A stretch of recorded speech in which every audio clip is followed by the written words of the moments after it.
speciale elezioni. Interviste e commenti sulle prossime elezioni. Ben ritrovati agli amici di Radio Veneto 1, un nuovo spazio di approfondimento per presentare candidati e programmi in vista delle elezioni politiche del prossimo 4 marzo 2018. Ritroviamo nostro ospite Andrea Arman, ben ritrovato. Grazie, buona giornata a tutti. Grazie Andrea Arman per essere con noi. Lo ricordo, candidato per il Movimento 5 Stelle nel collegio uninominale di Montebelluna, Asolo, Pieve di Soligo per la Camera dei Deputati. Andrea Arman, che è anche presidente del coordinamento Don Enrico Torta delle associazioni dei soci delle banche popolari venete. Andrea Arman, siamo ormai nell'imminenza del voto, come dicevamo, il 4 marzo e ormai tra pochissimo si apriranno le urne e allora dunque il momento di un appello ai cittadini, agli elettori, in primis anche proprio per andare a votare. Agli elettori, che si può dire in una campagna elettorale molto strana come quella che abbiamo vissuto? L'esortazione che io sempre faccio negli incontri che abbiamo tenuto numerosi con risparmiatori e cittadini è quello di essere consapevoli che il voto è un'arma, l'unica arma ormai che è rimasta a noi cittadini per difendere la libertà. La libertà è un valore importante. Noi oggi non ce ne accorgiamo di quanto questa sia importante, ma la libertà è come la salute. Ci si accorge dell'importanza della salute e della libertà quando queste vengono meno.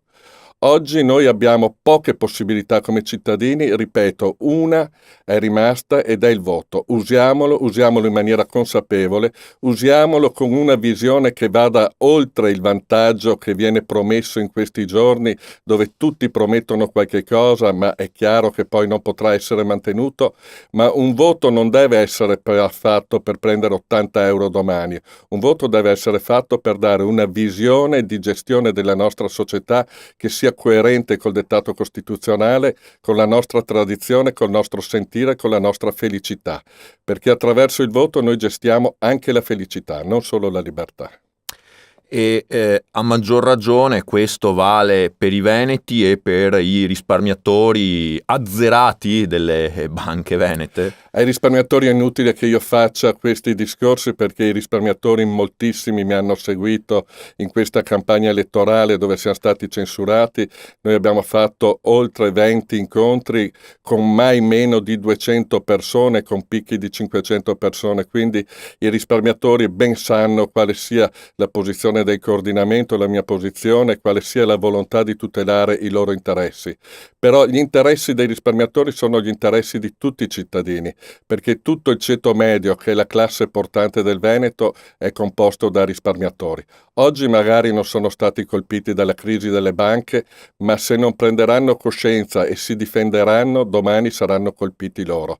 Quindi è il momento di usare il voto, usarlo per se stessi, ma usarlo anche per tutto questo Stato che ha tanto bisogno di una novità che tuteli davvero i cittadini e non i grossi gruppi di potere che sino ad ora ci stanno dominando. Si parla già di un rischio di ingovernabilità, insomma di una paralisi post voto. Io da uomo semplice tendo ad affrontare i problemi nel momento in cui li vedo e li comprendo. In una situazione come questa, dove vi è un evidente scollamento fra cittadino elettore e potere, è difficile fare qualsiasi ipotesi.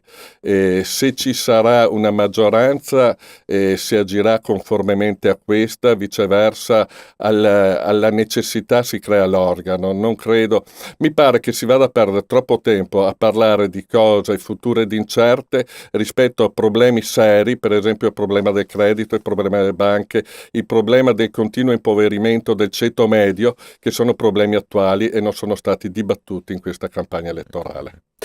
E appunto bisogna tornare sulla concretezza, sui problemi reali delle persone, anche per evitare insomma quella diffidenza, se non proprio quel disgusto in alcuni casi che cresce verso la politica, che lei ha sentito anche in questi incontri di cui ci parlava.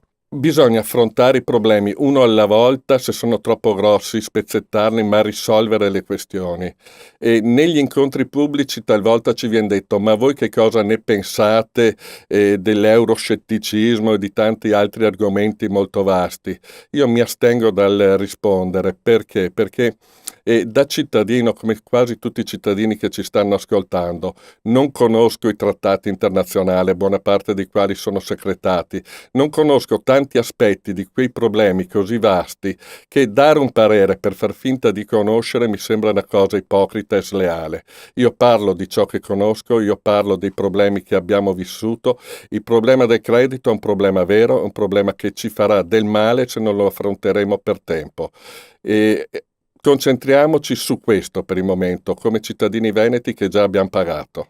Proprio in una battuta, ma si può risolvere questo dramma del credito? Certo, tutto si può risolvere a questo mondo. Solo alla morte non c'è rimedio, basta avere la volontà, l'onestà, la lealtà e quel che è necessario sempre quando si affronta un problema, avere l'umiltà di porsi nei confronti del problema per comprenderlo. Grazie ad Andrea Arman, candidato per il Movimento 5 Stelle alla Camera dei Deputati nel collegio uninominale di Montebelluna, Asolo Pieve di Soligo, nonché presidente del coordinamento. Don Torta, grazie per essere stato con noi. Un saluto a tutti e votate. Grazie anche da parte mia per averci seguito, a tutti voi vi rinnovo l'appuntamento con i prossimi spazi dedicati alle elezioni politiche 2018, sempre qui sui canali di Veneto 1. Speciale elezioni, interviste e commenti sulle prossime elezioni.